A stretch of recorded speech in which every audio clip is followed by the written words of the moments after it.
Here we are at the World Rugby Museum at Twickenham, and I'm here to meet Paul Vaughan. He is CEO of England Rugby 2015, and I want to find out how the plans and preparations are going for the Rugby World Cup here on English soil in 3 years' time.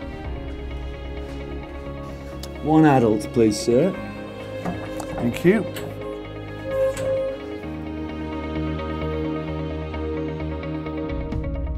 London has just delivered the greatest sporting show on earth, London 2012, and now you're in charge of putting the next global event that's coming to this country in 2015 with the Rugby World Cup. How are things going, and how difficult has it made for you in terms of where the bench has been set?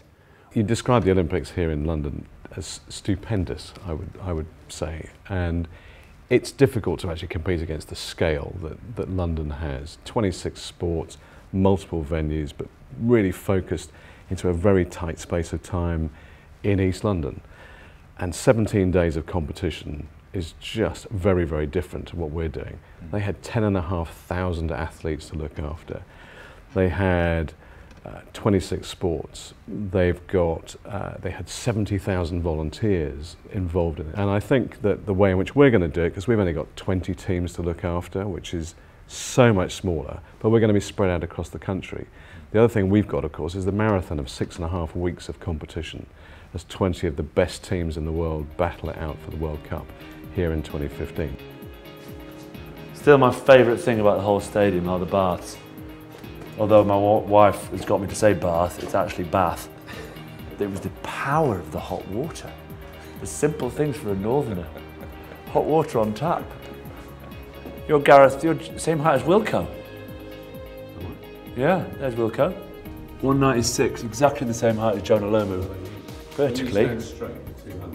Clearly, since I first came here in 1983 when my dad was England coach, this place has changed. What can foreign visitors, foreign touring sides expect in terms of passion and support when they run out or step into this magnificent stadium? I think the noise of 82,000 passionate fans, all of whom are there because they generally know the game. So how do we then replicate that?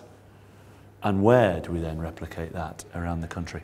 Well, the plan is 10 to 12 venues around the country. I mean, we've always said since we put the bid in 2009 that we would try and make sure that we got as far as Newcastle, we'd get as far south as Southampton, we'd take in a lot of the Midlands, we'd get to places like Manchester and go to Old Trafford, and that we would go as far west as we possibly could. But scale's the key, and from our point of view, we want to get to a capacity of about 2.9 million tickets available, which then gives the opportunity for more people to come and experience it.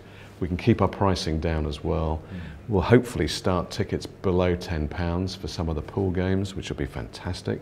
That will give access for kids and people who've never experienced it before who can come along and give it a try. We would love to go to the Olympic Park, and it's certainly within our consideration. And if the Olympic Legacy Company get the right configuration and put in the right facilities for us, then it will become a very obvious choice.